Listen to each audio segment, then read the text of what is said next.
तू ही कल तक है, तू ही तो फलक है, तू ही तेरा लक है। इस पल में जियो, वक्त को जाने ना तो, अब दिल में जो आग है उसे बढ़ जाने दो। तेरी शान की पहचान हो, कुछ ऐसा कर दिखाना कि ना लेगा ये ज़माना, तेरा नाम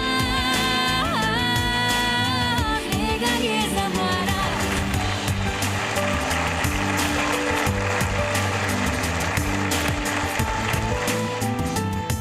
नमस्कार, गुड आफ्टरनून, आदाब। आज बड़ी खुशी है मुझे कि यहाँ आपके बीच में इस इतनी ऐतिहासिक इंस्टीट्यूशन में मेरे आने का मौका मिला। मैं अपने दर्शकों को भी बताना चाहूँगा कि मैं आज ज़ाकिर हुसैन दिल्ली कॉलेज से बोल रहा हूँ। आज हम जिस विषय पर बात करेंगे, how do we build relationships, how do we not only build them, maintain the relationships? How do we enjoy our relationships? चाहे वो रिलेशनशिप माँ बेटे की हो, पिता पुत्र की हो, पति पत्नी की हो, बॉयफ्रेंड गर्लफ्रेंड की हो,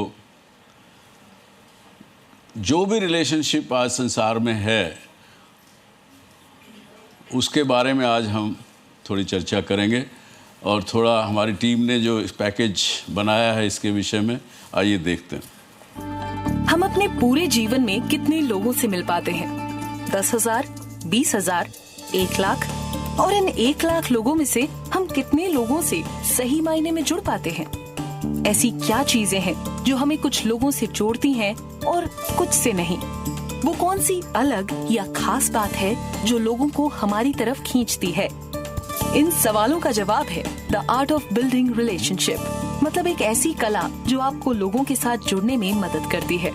कुछ लोगों के लिए रिश्ते उतने ही महत्वपूर्ण होते हैं जितना कि उनका जीवन। हम हर दिन अलग अलग लोगों से वाकिफ होते हैं और इनमें से कुछ लोगों से हमारा रिश्ता जुड़ जाता है। इसलिए कहते हैं किसी अजनबी से इस तरह मिले कि वो आपका सबसे अच्छा जानकार बन जाए। जिंदगी में बहुत बार ऐसे तजुर्बे होते हैं कि हम किसी अनजान आदमी से मिले, किसी फंक्शन में, किसी 1 to 1 भी मिले, तो भी आप पहली बार मिले हैं उस आदमी से, या तो आपको वो आदमी बहुत भा जाता है, आप उसको एकदम से पसंद करने लगते हैं, और ऐसा भी होता है कि आप सीधा कहते हो नहीं यार ये आदमी ठीक नहीं, या ये महिला ठीक नहीं है।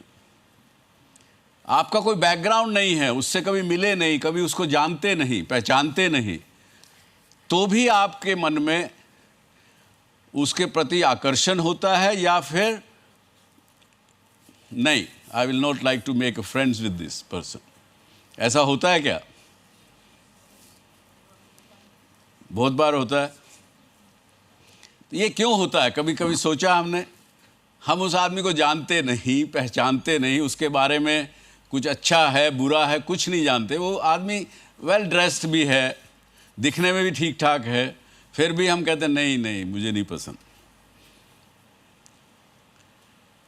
ये एक ऐसी चीज़ अक्सर होती है। और वो क्यों? क्योंकि जब भी हम किसी के संपर्क में आते हैं, चाहे भले ही हाथ ना मिलाया हो, फिजिकली टच ना किया हो, कि फिर भी हम एक दूसरे के पास अपनी एनर्जी उसके पास भेजते हैं, उसकी एनर्जी अपने पास लेते हैं। कुछ ना कुछ वाइब्रेशन वहाँ से हमें मिलती है, हमारी वाइब्रेशन उनको मिलती है। कुछ मन में सोच होती है, और यदि आपको आदमी पसंद आता है तो आपके अंदर शरीर में एक सेंसेशन ऊपर से लेके नीचे तक चलती है, जो सुखद सेंसेशन होती है। वो सेंसेशन जो होती है उसको हम पसंद करते हैं, इसलिए हमको आदमी पसंद है। एक्चुअल आपने अपनी सेंसेशंस को पसंद किया, लेकिन हमको वो अपनी सेंसेशन पहचानी नहीं जाती, क्योंकि हम अपने आप को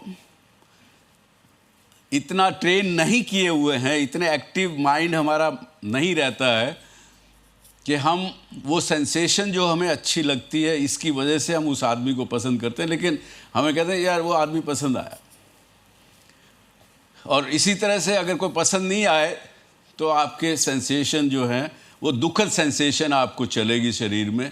you will not like that sensation and that's why you say I don't like this person. कभी करके देखिएगा एक्सपेरिमेंट। आपको अभी तक क्या लगा? आप कुछ शेयर करना चाहेंगे रिलेशनशिप्स के बारे में?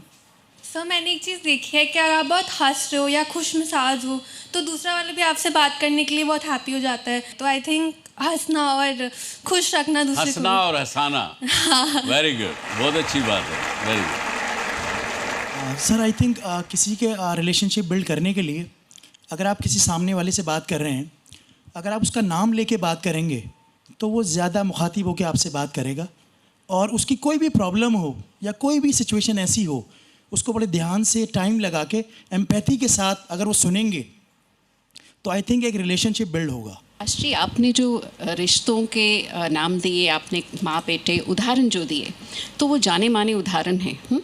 और मैं सोच रही थी कि हमारी ज़िंदगी में, व्यावहारिक ज़िंदगी में हम इतने सारे लोगों से मुखातिब होते हैं पर हम उनसे आँख नहीं मिलाते हैं।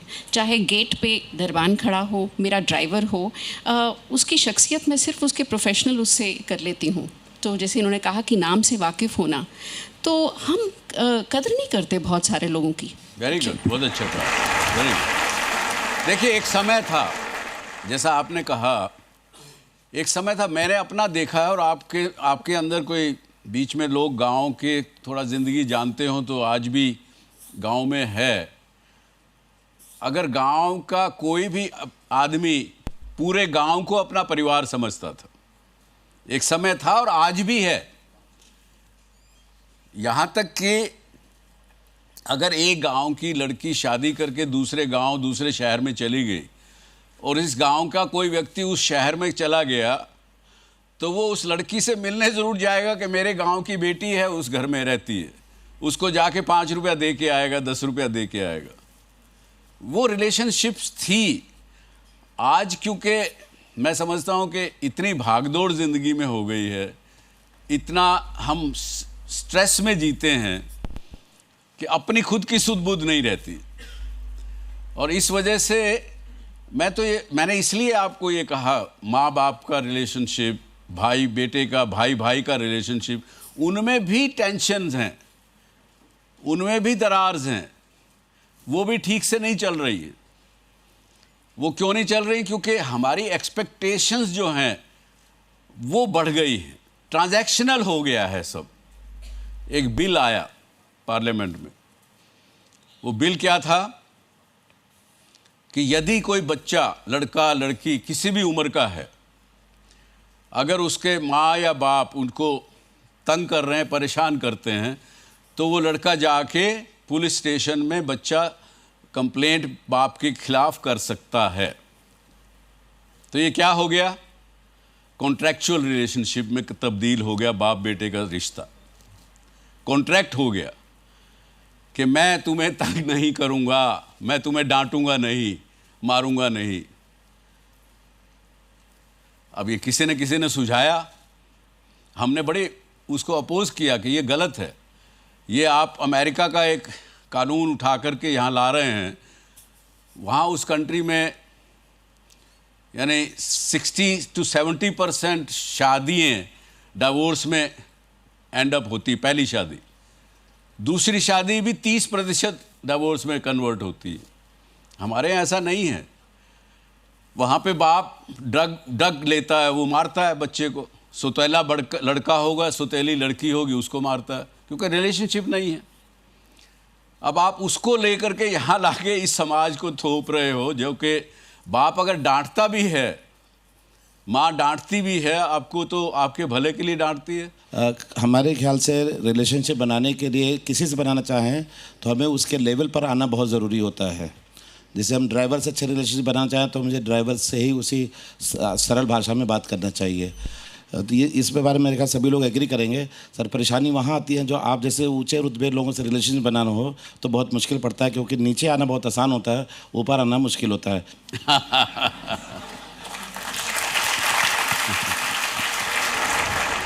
आई डोंट नो नीचा और ऊंचा का परिभाषा भी क्या है।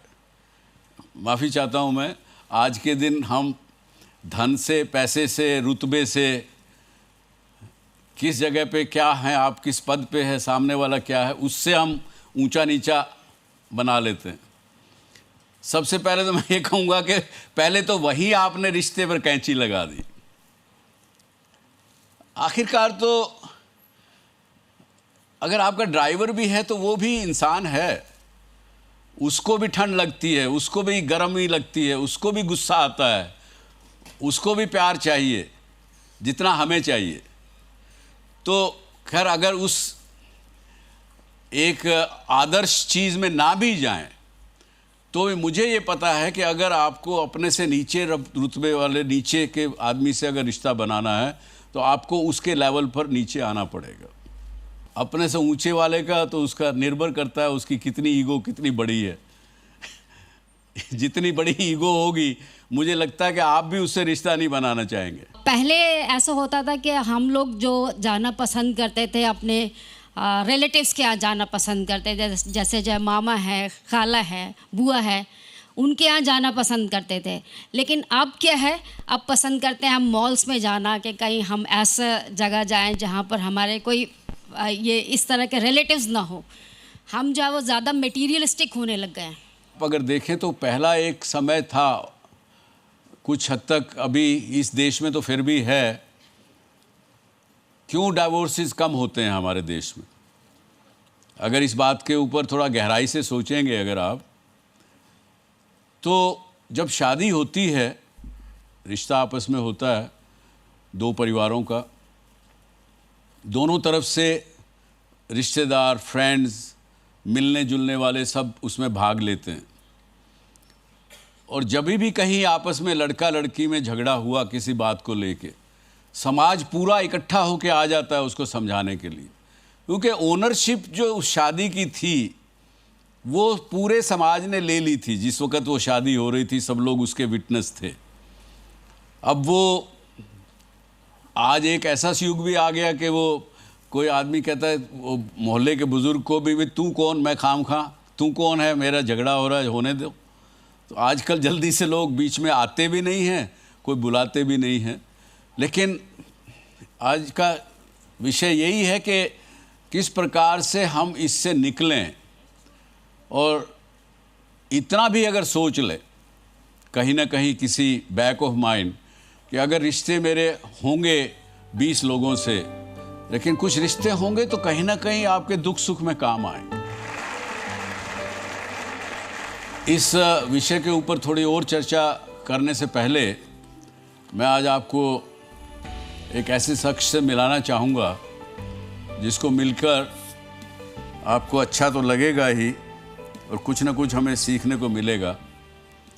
हमारे बीच में हैं ओंकार नाथ जी। इनको मेडिसिन बाबा के नाम से जानते हैं लोग। इनके बारे में ज़रा देखें कि ये क्या करते हैं दिल्ली में रहते हुए। मानव जीवन का उद्देश्य है दूसरों की मदद करना।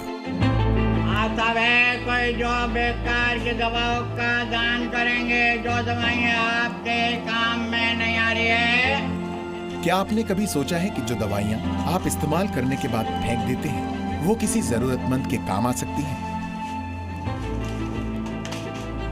राजधानी दिल्ली में एक ऐसे बाबा हैं जो घर घर जाकर लोगों से दवाइयाँ मांगते हैं ताकि उन दवाइयों से किसी जरूरतमंद की जान बचाई जा सके। मेडिसिन बाबा के नाम से मशहूर ओंकार नाथ दक्षिण पश्चिमी दिल्ली के मंगलापुरी में रहते हैं और यहीं से अपनी मुहिम चलाते हैं। आप हर महीने 2.5 से 3 लाख रुपए तक की दवाएं जमा कर जरूरतमंद लोगों को देते हैं। पब्लिक में अवेयरनेस जगानी है, भाई बच्ची दवाइयाँ दान में नहीं कि कूड़ेदान में। मेडिसिन बाबा का एक सपना गरीबों के लिए मेडिसिन बैंक हो अपना। मेडिसिन बाबा को मेडिसिन बैंक चलाने की प्रेरणा लक्ष्मीनगर में मेट्रो के एक निर्माणाधीन पुल के गिर जाने के हादसे के बाद मिली। आप सभी लोगों से आग्रह है कि दुर्घटना स्थल के आसपास मत आए। इस हादसे में मेडिसिन बाबा ने महसूस किया कि जो मरीज पैसों के अभाव में दवाएं नहीं खरीद पाते, उनके लिए वो लोगों के घर घर जाकर दवाइयां जुटाएंगे। उस वक्त एक दिमाग में शौक लगा था कि यार ये बड़ा गलत हो रहा है। एक तो दवाई के अभाव में आदमी मर रहा है और दूसरी तरफ दवाइयाँ सब डस्टबिन में जा रही। बची दवाइयां दान में न कि कूड़ेदान में की सोच रखने वाले ओंकारनाथ कहते हैं कि वो लोगों से भीख में दवाइयां नहीं, जरूरतमंद लोगों की जिंदगी मांगते हैं। मैं आपको स्टेज पे बुलाऊं उससे पहले बताऊं कि 6 बजे सुबह निकल जाते हैं अपने घर से, और आपने फिल्म में कुछ नोटिस किया कि नहीं, 12 साल की उम्र में इनकी एक एक्सीडेंट की वजह से, कार एक्सीडेंट में क्रिपल हो गए थे पाँव से, आपने देखा होगा, पर फिर भी आज ये 5 से 6 किलोमीटर रोज़ चलते हैं अपना ये काम करते हुए। Medicine Baba, please come on the stage, ऊपर आइए।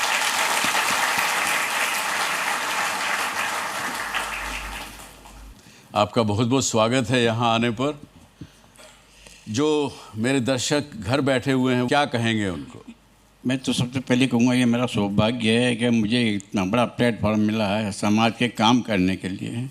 इससे बड़ा प्लेटफॉर्म में और कोई नहीं समझ सकता।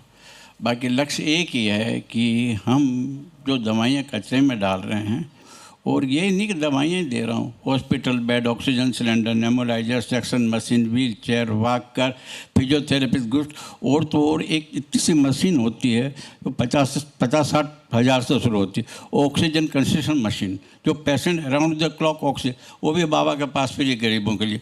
और मेरा तो एक ही लक्ष्य है कि मैं गरीब आदमी को जितनी भी सेवा करूँ बहुत कम है। बहुत अच्छा। आप कोई प्रश्न पूछना चाहेंगे मेडिसिन बाबा से? हम लोग अगर मेडिसिन डोनेट करना चाहते हैं तो कहाँ कर सकते हैं? देखिए, medicinbaba.in पर देखेंगे आप, नाम का, घर, पता, एड्रेस वगैरह मिल जाएगा। पर सब बड़े दुख की बात है कि एड्रेस चेंज होता रहता है, क्यों मैं किराए के झुग्गी झोपड़ी में रहता हूँ, मेरा अपना कोई मकान नहीं है। अभी भी मैं उत्तम नगर में हूँ और उसके बाद पास में दूसरी जगह शिफ्ट कर रहा हूँ। तो ये वेबसाइट आप देखेंगे medicinbaba.in, आपको बहुत कुछ जानकारी मिलेगी। काम कर रहा हूँ, और जैसे अभी एक फ्रेंडशिप, रिलेशनशिप की बात आ रही, अरे मेरे तो अथाह दोस्त हैं, एक नहीं, किसी मरीज को तो कोई जान पहचान नहीं, लवारिस से उसका सर पर हाथ फिर दे प्यार से, बाबूजी आपको डॉक्टर ने कोई पर्ची तो नहीं लिखी? उसने कहा बाबूजी लिखिए। मैंने कहा मुझे दे दो भैया। उसने दिया, उसके दवाई पहुंचा दी। उससे अथाह खुशी, इतनी कि दुआ मिलती, इतनी दुआ मिलती, भगवान हो, तब वही एनर्जी आज मेरे पास है। बाकी इस वक्त तो चल ही नहीं सकता मैं। 80 साल में कोई कहता है बहुत अच्छा, आप अच्छा काम कर रहे हैं। हाँ, अरे आप मेरे से बड़े हैं भाई, बहुत बहुत धन्यवाद।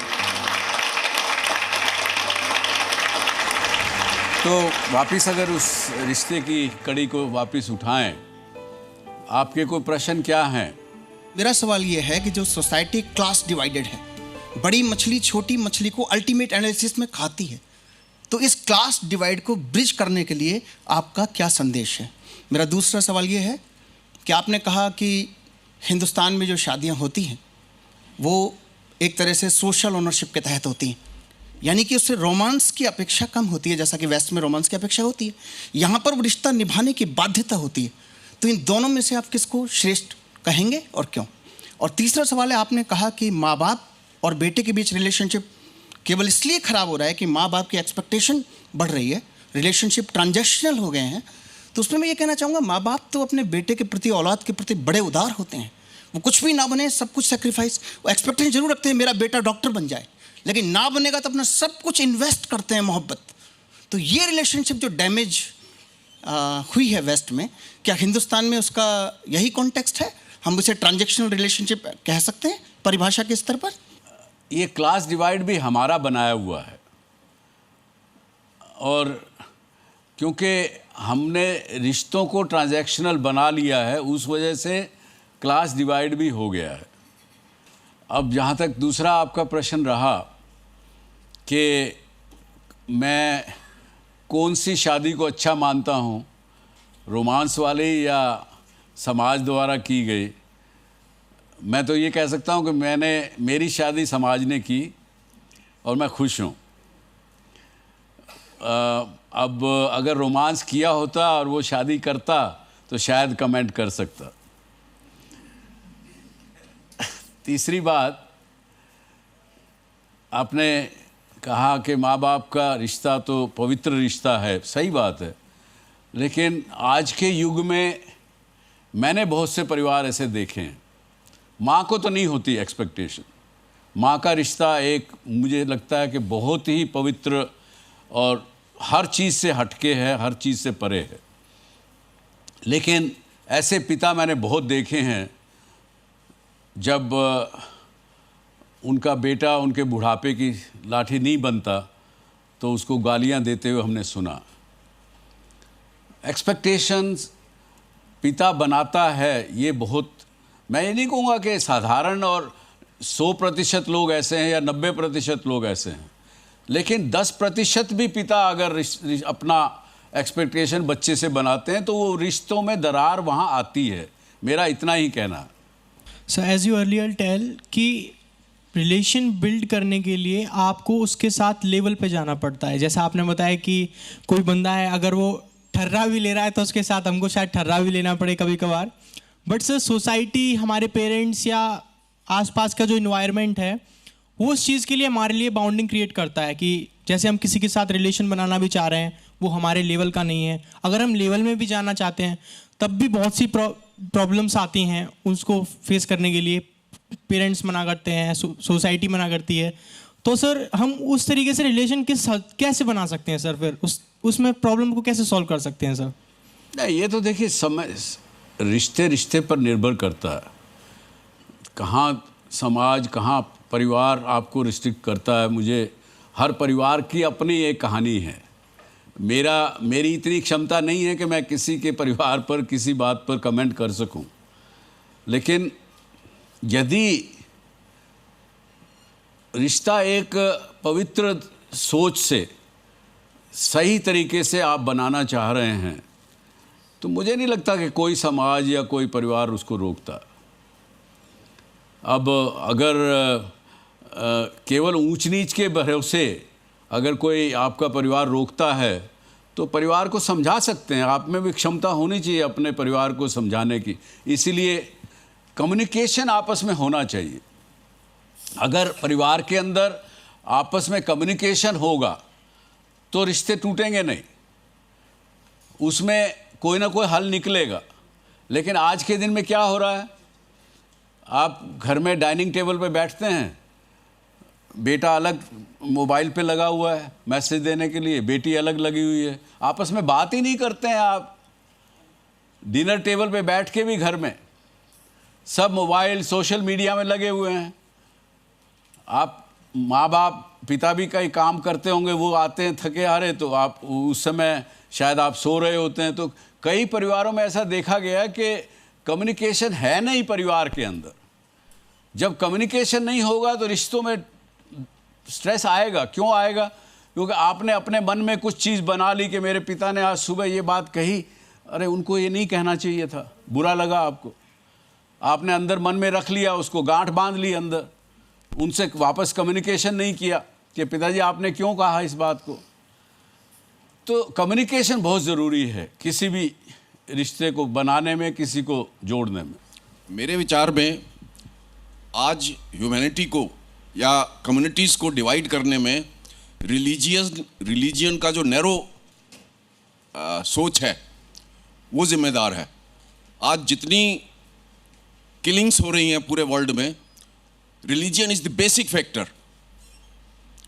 रिलीजियन ने जो है हमें डिवाइड कर दिया है, क्योंकि रिलीजियन का नैरो अप्रोच हमारा रहता है कि रिलीजन क्या है। इसका जो सॉल्यूशन है वो है स्पिरिचुअलिज्म। ईश्वर एक है, मैं उसको खुदा कहता हूं, दूसरा उसको भगवान कहता है, तीसरा उसको गॉड कहता है। हमें रिलीजन से ऊपर उठना पड़ेगा और ईश्वर एक है। मेरे और आप में सब में वही आत्मा विराजमान है। मेरा ऐसा पर्सनली मानना है कि ये जो हम कहते हैं हिंदू धर्म, मुस्लिम धर्म, क्रिश्चियन धर्म, ये धर्म नहीं है। ये हमारे अपने अपने विचारधारा हैं, अपने अपने वे ऑफ इबादत करने के एक रास्ते हैं, समाज में जीने के एक तरीके हैं। धर्म सार्वजनीन होता है, धर्म किसी का अकेले का नहीं हो सकता। यदि एक हिंदू को गुस्सा आएगा तो वो अपना नुकसान गुस्से में करेगा ही करेगा। वो कुदरत जो है वो ये नहीं देखती कि ये हिंदू है, बड़ी पूजा करता है, इसलिए इसको गुस्सा आया है तो इसका नुकसान ना करूं। इसको अगर ये अगर व्यभिचार कर रहा है तो वो नुकसान अपना करेगा ही करेगा, चाहे हिंदू हो, मुस्लिम हो, क्रिश्चियन हो, ईसाई, कोई भी हो। तो धर्म सार्वजनीन होता है। हमने धर्म को समझा ही नहीं। पहले तो धर्म को समझना पड़ेगा, उसके बाद फिर इस पे आगे चलना पड़ेगा। चलिए, मैं एक हमारे यहाँ बीच में गेस्ट हैं जिनको आप मिलकर सब लोग खुश होंगे। He is a psychiatrist and a public health expert who has devoted his career for 35 years to public service and academics and science. अब इन्होंने शाहदरा का जो मेंटल हॉस्पिटल था उसको ट्रांसफॉर्म किया, उसको one of the best mental health facility of the country create किया। And he has a long track record of expertise in counselling, psychotherapy and individuals and couples, families. शायद उनसे पूछेंगे हम, शायद वो हमारे को आज की समस्या का कुछ हल बता सकें। तो मैं बुलाता हूँ doctor Nimish ji Desai, director institute of human behaviour and allied sciences. आइए, आप कुछ तरह डिटेल में बताना चाहेंगे कि कैसे आपने किया ये सब चमत्कार और हमको क्या कहना चाहेंगे? मैं चर्चा सुन रहा था आपने जो अभी कंडक्ट की, जो आज का विषय है उसके बारे में अगर संक्षेप में पहले टिप्पणी की जाए। मानव इतिहास में हर पहलू में रिश्तों का महत्व रहा है, ये हम सब समझते हैं। शायद जो बात अब तक नहीं हो पाई है और वो ये है, इतिहास और विज्ञान हमें, समाज विज्ञान और मनोविज्ञान हमें ये सिखाएगा कि मानव रिश्तों में बदलाव आते रहना भी आम है। जैसे सामाजिक ढांचा बदलेगा, तकनीकी विकास होगा, रिश्ते बदलेंगे, रिश्तों की अहमियत और गहराई बदलेगी, रिश्तों के जो तरीके हैं वो बदलेंगे। तो हमें इस बदलाव के साथ कोप करना है, बदलाव के साथ कोप करना वो जरूरी है। आपने डॉक्टर चंद्र साहब एक हिंट किया था बीच में, जिसको मैं थोड़ा और विस्तार में कहना चाहूँगा कि 21वीं सदी में जो भौतिकवाद चल पड़ा है, जो मटेरियल सक्सेस और प्रोफेशनल एक्सेलेंस और सक्सेस की जो धारा चल पड़ी है, जो बहुत अच्छी अपने आप में, इसमें कहीं हम रिश्तों की अहमियत को भूल न जाएं, खो न दें। ये शायद आज का सबसे बड़ा मंत्र हो। ये सही बात है, बिल्कुल। क्योंकि success is the most important thing, चाहे वो यंग स्टूडेंट हो, चाहे वो प्रोफेशनल हो, चाहे वो बिजनेसमैन हो, कोई भी पेशा हो। सक्सेस और खासकर मटेरियल सक्सेस इतना महत्व रखता है आज की दुनिया में कि शायद रिश्तों की अहमियत को हम जाने अनजाने में भूल जाएं या भूल जा रहे हैं। ये ना हो, ये ना। तो उसके लिए क्या कहना चाहेंगे आप, जो हमारे ये लोग भी बैठे हैं और घर पे दर्शक भी हैं? हाँ जी, रिश्तों के जो सारा पूरा ताना बाना है उसको यूनिटरी वे में एक रूप में देख रहे हैं। अगर गौर करें आधे मिनट के लिए, कुछ समय के रिश्ते हो, थोड़ी जान पहचान हो, लंबे अरसे के रिश्ते हो, कॉन्ट्रैक्चुअल रिश्ते हो, दिल के रिश्ते हो, काम धंधे के रिश्ते हो, अलग अलग रिश्तों की पहचान और उसकी गहराई और उसकी गरिमा को समझ के अगर हम निभा सकें तो वो बेहतर होगा। जी जी, क्योंकि अगर हम ये गलती करेंगे कि सब रिश्तों को एक ही ढांचे से देखें। मैं निजी रूप से यकीनन मानता हूं कि प्रोफेशनल टीम्स, हमारी हॉस्पिटल की टीम है, टीम्स में अच्छी कोऑर्डिनेशन होना, अच्छा रिश्ता होना बहुत मायने रखता है। लेकिन क्या ये ज़रूरी है कि हर प्रोफेशनल टीम परिवार की तरह हो? नहीं, कोई आवश्यक नहीं है। और मैं नहीं मानता हूँ। मुझे खुशी आप कह रहे हैं, बिल्कुल ठीक बात। परिवार अपनी जगह परिवार की तरह रहे, जो प्रोफेशनल टीम है वो अपनी जगह प्रोफेशनल टीम की रहे, ये जरूरी है। बिल्कुल ठीक। तो वो जिसको आप वाइब्रेशन कह रहे थे, उसको मनोवैज्ञानिक एक्सप्लेनेशन ये है कि हमारे मन में, हमारे मन मानस पथ में जो हम लेके चल रहे हैं इंप्रेशंस, वो हमारे वर्तमान और भविष्य को भी, रिश्तों को तय करेगा। बिल्कुल ठीक। और उसके बाद बात बनेगी हम उसको कितना निभाते हैं। कितना निभा पाते हैं। एक आखिर में बात कहना चाहूँगा इस कड़ी में, जो बात कही गई इन साहब ने कही थी नाम की, जो आपने चंद्र साहब जिक्र किया, 20 साल में करीब हम लोग टीम एफर्ट से शादरा का पुराना मेंटल हॉस्पिटल एक अच्छे मेंटल हेल्थ फैसिलिटी में कन्वर्ट कर पाए हैं। उसमें बहुत सारे व्यक्तियों का बहुत सारा योगदान है, लेकिन एक छोटी सी बात जो इन्होंने कही थी वो है, कोशिश ये है कि सरकारी अस्पताल में जो पुराना मेंटल हॉस्पिटल था, न सिर्फ वार्ड में लेकिन ओपीडी में हर व्यक्ति से बात की जाती है उसके नाम से। जी जी। और न सिर्फ उसके साथ बातचीत नाम से हो, लेकिन उसके बारे में अगर 2 डॉक्टर बातचीत कर रहे हैं, हाँ। आप मेरे सीनियर हैं, अगर मैं आपको रिपोर्ट कर रहा हूं तो ये नहीं कि वो बेड नंबर 10, हाँ, वो स्किज़ोफ्रेनिया का मरीज, हाँ, बात हो रही है उसका नाम लेके कि मुरारी लाल सर जिनको हम ट्रीट कर रहे थे उनको अब फायदा हो गया है, तो अब उनको घर भेज सकते हैं। इतनी सी बात में बड़ा फर्क पड़ता है। आपके क्या सवाल होंगे डॉक्टर देसाई से? क्या सजेशन देंगे कि अगर कोई डिप्रेशन में है, डिप्रेस्ड आदमी है, तो वो अपने रिलेशनशिप्स को प्रोफेशनल लाइफ और सोशल लाइफ में कैसे मेंटेन कर सकता है? सलाह मेरी रहेगी ऐसे व्यक्तियों के मित्रगण से और उनके परिवार के सदस्यों से। अगर मसलन आपको या मुझे अवसाद की बीमारी है, डिप्रेशन से अगर हम गुजर रहे हैं, तो हम जरूर कोशिश करें कि दोस्तों से बातचीत करें, लेकिन हो सकता है मैं मेरे डिप्रेशन के कारण कोशिश में सफल ना हो पाऊं। दायित्व बनेगा चंद्र साहब, सामाजिक नैतिक दायित्व बनेगा, इर्द गिर्द के लोगों, उसके आसपास के लोगों का दायित्व बन जाता है कि उनकी मदद करें। बल्कि हम जरूर ये कहना चाहेंगे, आपने बड़ी अच्छी बात कही सर, डिप्रेशन आज एक पब्लिक हेल्थ प्रॉब्लम बहुत बड़ा है, बड़ा बन गया। 4 चरण है डिप्रेशन या कोई भी ऐसी मानसिक परेशानी हो रिश्तों के संदर्भ में। 4 चरण है जैसे कोई व्यक्ति मदद कर सके। अगर मुझे डिप्रेशन थोड़ा सा महसूस हो रहा है तो मैं सेल्फ हेल्प कर लूँ। पहली बात, मैं खुद की मदद कर लूँ, अगर कर सकूँ तो बहुत अच्छी बात है, स्टेप 1। अगर वो फेल हो जाए तो मुझ में हिम्मत हो, मैं मदद मांगू मित्रों की, परिवार के व्यक्तियों की, और वो आगे आए मदद करने के लिए। ना हो सके तीसरा चरण है काउंसलिंग का। हम अभी भी दवाइयों लेकिन डॉक्टर साहब सर, अक्सर मैंने जो देखा है, जिसको डिप्रेशन है वो बताता नहीं है, लड़का या लड़की, यूथ खास करके। ये बहुत बड़ी बात है, ये बड़ी प्रॉब्लम है कि वो अपना मुझे डिप्रेशन है करके किसी को दिखाना नहीं चाहता। सामाजिक सच्चाई ये है कि हम मानसिक तकलीफ को कमजोरी समझने लग जाते। डिप्रेशन होना अनुवांशिक या बायोलॉजिकल कारण से ज्यादातर संभव है। थोड़े मानसिक या सामाजिक कारण जरूर हो सकते हैं, परिवार में कुछ हो, मेरी कोई सोच गलत हो, नेगेटिव हो, लेकिन मोटे तौर पे किसी और बीमारी की तरह, डायबिटीज, ब्लड प्रेशर की तरह, डिप्रेशन को या स्किज़ोफ्रेनिया को, शराब की बीमारी को, व्यसन की बीमारी को बीमारी के रूप में समझा जाए तो जो आप कह रहे हैं, वो जो स्टिग्मा है, वो जो झिझक है मदद मांगने की, कहने की कि मैं परेशान हूँ। मैं अक्सर ये कहता हूँ रेडियो पे, टीवी पे, और यहाँ फिर कहना चाहूँगा कि अगर हम में से कोई परेशान है तो हम में नैतिक हिम्मत होनी चाहिए, और हम नैतिक हिम्मत जुटाएं ये कहने की कि हम परेशान हैं। लेकिन ये नैतिक हिम्मत चंद्र साहब आप इत्तेफाक करेंगे, मैं तभी जुटा पाऊंगा अगर सामने वालों का रिस्पॉन्स अच्छा होगा तभी। अगर सामाजिक माहौल और एटीट्यूड, सोच अच्छी बनेगी तो हम हिम्मत जुटा पाएंगे वो कहने की।